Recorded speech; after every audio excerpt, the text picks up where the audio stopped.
Good morning and welcome back to my YouTube channel Back from the Jaws of Danger.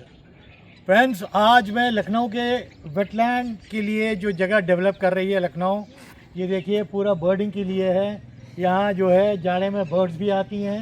ये पूरा wetland है और इस area को बोलते हैं चक गंजरिया। ये बहुत बड़ा जंगल पीछे तक चला जाता था। एक टाइम पे तो यहाँ लेपर्ड बहुत थे। अब धीरे धीरे इस एरिया में कुछ डेवलपमेंट हुआ है। बाकी ये एरिया पूरा वेट है, पूरा पानी। तो ये वेटलैंड बनेगा। आज हम अपनी जो स्टोरी है यहीं से बोलेंगे। आज की स्टोरी कॉर्बेट साहब की है और उनकी स्टोरी बोलने के पहले मैं कॉर्बेट साहब के एक डिटेल आप लोगों को दे देना चाहता हूँ कि वो कितना बड़ा जीनियस था। अब ये किताबों में तो नहीं लिखा है, बट जब मैं जंगलों में जाता था और उनके बारे में जो उनको लोग जानते थे गांव के कुमाऊं के, तो उन्होंने मेरे को बताया था कि वो इतना इंटेलिजेंट आदमी था कि अगर वो जा रहे हैं और आगे कोई पत्थर दिख गया और वहाँ से मोड़ है तो उनको मालूम होता था कि यहाँ खतरा है कि नहीं है। अगर खतरा होता था वो वहीं रुक जाते थे और वहाँ रुक के वो वेट करते थे। कभी कभी वो देखते थे कि पर्दे के बड़े वाले पत्थर के पीछे से कोई टाइगर या बड़ा जानवर निकला। तो एक तरीके से जो जानवरों के अंदर सिक्स सेंस होता है वो कॉर्बेट साहब के पास था। ऐसी बहुत कहानी। तो आज की कहानी भी कॉर्बेट साहब से रिलेटेड है। वो एक मैन ईटर को फॉलो कर रहे थे। मैन ईटर को फॉलो करते करते जब जा रहे थे, उन्होंने बड़ी ज़ोर से दहाड़ सुनी कि जैसे दो जानवर लड़ रहे हैं। तो इतना इंटेलिजेंट आदमी और इतना जंगलों में रहने वाले थे, वो तुरंत आवाज़ से पहचान गए कि यहाँ एक भालू, एक ब्लैक हिमालयन बड़ा वाला बेयर, उसकी और या कोई टाइगर की लड़ाई हो रही है। फिर देखा कि वो टाइगर जो था एक किल के ऊपर था, उसको एक भालू जो था आया और जो उनका तरीका होता अपने आप को ऊपर खड़ा करके हुफ हुफ करके आवाज़ निकाला उसने और वो बड़ा टाइगर की तरफ। तो नॉर्मली जो टाइगर होता है अगर भालू को बढ़ते देखेगा तो वो उस पर अटैक करेगा, उसको अपने किल से खास कर भगाने के लिए। बट यहाँ केस अलग हो गया। उस भालू के बड़े आकार से और उसी हुफिंग से वो टाइगर थोड़ा सा घबरा गया। मे भी वो बहुत यंग था, शायद वो अपना किल छोड़ के निकल गया। अब भालू, जो हमारी गलत फहमी होती है कि खाली फल खाते हैं और जो आगे खाली वेजिटेरियन डाइट में रहते हैं, ऐसा नहीं है। भालू को अगर मांस मिलता है तो मांस भी खा लेता है। तो भालू ने टाइगर का शिकार छीन के वहाँ से ले गया। टाइगर वहाँ बैठा रहा, गुर्राता रहा, बट उसका शिकार हाथ से निकल गया था और वो देखता रह गया। तो इस भालू की जैसे हैबिट हो गई थी स्नैचिंग की। कुछ दिनों के बाद कॉर्बेट साहब ने सुना कि एक लेपर्ड ने कोई किल किया था छोटे से चित्तल के बच्चे को।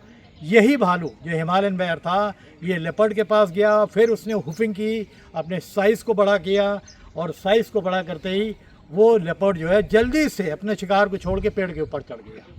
तो वो भी शिकार ये खींच के ले गया। तो ये भालू एक तरीके से स्नैचर बन चुका था। दूसरे के जो शिकार थे उसको ये स्नैच करता था। ये टाइगर से नहीं डर रहा था, ये लेपर्ड से नहीं डर रहा था। अगर डरता तो शायद खाली एलिफेंट जैसे जानवर से ही डरता था। और जो ब्लैक हिमालयन बेयर होते हैं वो बहुत बड़े साइज़ के होते हैं। तो ये हिमालयन बेयर ही था।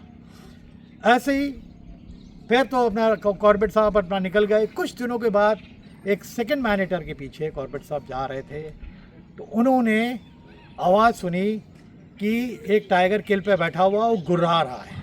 और दूसरी तरफ से वो क्या देखते हैं कि एक ब्लैक बेयर, यानी वही था जिसको उन्होंने कई महीनों पहले देखा था, वो उस टाइगर की तरफ बढ़ रहा था। बट वो बिल्कुल नहीं समझ पा रहे थे कि इतनी हिम्मत कर रहा है, पर ये टाइगर बड़ा भी था और उससे डर भी नहीं रहा था।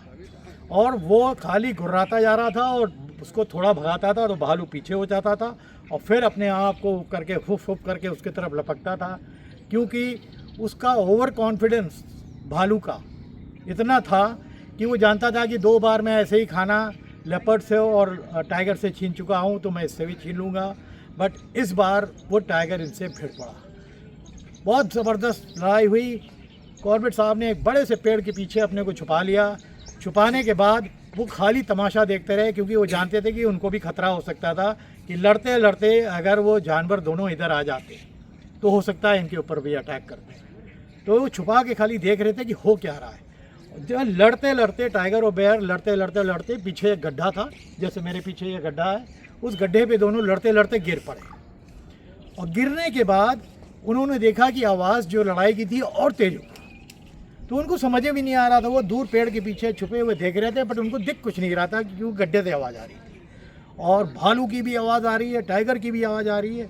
उतने में उन्होंने सुना कि तीसरी आवाज़ आई, यानी जो टाइगर था वो जोड़े से था। टाइग्रेस शायद पानी आनी पीने जो वाटर होल था वहाँ गई थी। इन्होंने को जब झगड़ा इनका चालू हुआ तो वो भाग के आई होगी, और जब तक ये लोग जो है गड्ढे में गिर चुके होंगे। गड्ढे में गिरने के बाद फिर जो दोनों टाइगर्स ने भालू की हालत करी, काफ़ी देर आवाज़ आती, कम से कम 10 से 15 मिनट इन लोगों की लड़ाई हुई। बड़ा भालू था, दोनों से भिड़ता रहा, बट उसके बाद फिर वो एकदम से ऊपर आया गड्ढे के और फिर वो भागने लगा। उसके पीछे एक टाइगर गया भी, बट टाइगर्स हों भालू हों, इनको मालूम है कि हमारा दायरा क्या है, ज़रूरत से ज़्यादा स्मार्टनेस नहीं दिखानी। तो वहाँ वो लोग गए, जब देखा जब भालू दूर चला गया तब वो लौट के आए और अपना जो पड़ा हुआ शिकार था वहाँ से ड्रैग करके ले गए। जब कॉर्बेट साहब ने ये देखा कि अब बिल्कुल सेफ़ हो गया है और यहाँ से अब हम हिल सकते हैं, तो वो बाहर आए। बाहर आते ही उन्होंने देखा कि जब कुछ नहीं है तो वहाँ जाके देखा कि जिस गड्ढे में लड़ाई हुई थी वहाँ बहुत खून गिरा हुआ था, ज़बरदस्त खून गिरा हुआ था और बहुत काले काले बाल नुचे हुए थे। यानी दोनों टाइगर्स ने भालू को बहुत बुरी तरह चोटिल कर दिया था और वो जब भाग रहा था ब्लीडिंग भी हो रही थी, वो ब्लड का जो है ट्रेल उनको दिख रहा था। तो वहाँ रुकना इन्होंने सेफ नहीं समझा, क्योंकि अक्सर जब फाइट होती है, चाहे वो टाइगर किसी और टाइगर से लड़ रहा हूँ या दो टाइगर्स अगर समझ लीजिए कि मीटिंग टाइम पे टाइग्रेस है या टाइगर है एक साथ हैं और किसी से फाइट करते हैं किसी भी किल के ऊपर, तो वो बहुत डेंजरस हो जाते हैं। तो उन्होंने बिल्कुल समझदारी समझी। उस दिन वो लौट के चले गए उस बगल वाला जो गाँव था वहाँ, और फिर ये तय किया कि नेक्स्ट डे मॉर्निंग में निकलेंगे, तब उस मैनेटर को ये फॉलो करेंगे। तो ये एक बहुत ज़बरदस्त स्टोरी है एक जीनियस की, जो पहले से भाप जाता था चीज़ों को, बट कभी कभी जंगल में ऐसा ही होता है कि आप भाप ही नहीं पाते हो, एकदम से कुछ हो जाता है और फिर आपको वो सब चीज़ें दिखती हैं, फेस करनी पड़ती है। अगर आपको वाइल्ड लाइफ की नॉलेज है तो आप बच जाओगे, बट अगर नहीं है तो आप बहुत जल्दी फंस जाओगे। तो उम्मीद है एक जीनियस जिम कॉर्बेट साहब की ये कहानी, उनकी आंखों देखी कहानी आपको पसंद आई होगी। अगर पसंद आई है तो अपना बहुत सारा प्यार दीजिए, हमें बहुत से लोग सब्सक्राइब करिए, लाइक करिए, हमारे वीडियो को बहुत लोगों के बीच में शेयर करिए। इस तरह की और स्टोरीज़ हम धीरे धीरे देते रहेंगे। कुछ थोड़ी सी लेंदी हो सकती हैं, कुछ बहुत लेंदी हो जाएंगी तो हम उसको 2 पार्ट में भी कर सकते हैं।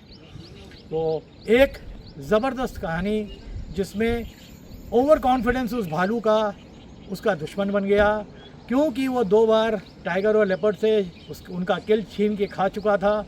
तीसरी बार उसका बयाना गलत हो गया, वो 2 टाइगर्स के बीच में फंस गया, क्योंकि वो नहीं जानता था कि एक टाइगर होता तो शायद वो लड़ता, बट उसको नहीं मालूम था कि उस टाइगर के साथ टाइगर्स भी है जो पानी पीने गई है। वो जब आई, जब उन्होंने नीचे गड्ढे में झगड़ा किया तो बहुत बुरी तरह भालू को चोटिल कर दिया। तो उम्मीद करते हैं ये स्टोरी आपको पसंद आई होगी। पसंद आई है तो आप लोग अपना प्यार हमारी स्टोरीज़ में और दीजिए और लोग सब्सक्राइब होंगे। आज के लिए इतना ही। उम्मीद करता हूँ आप लोग हेल्दी होंगे और तगड़े से होंगे। Thank you.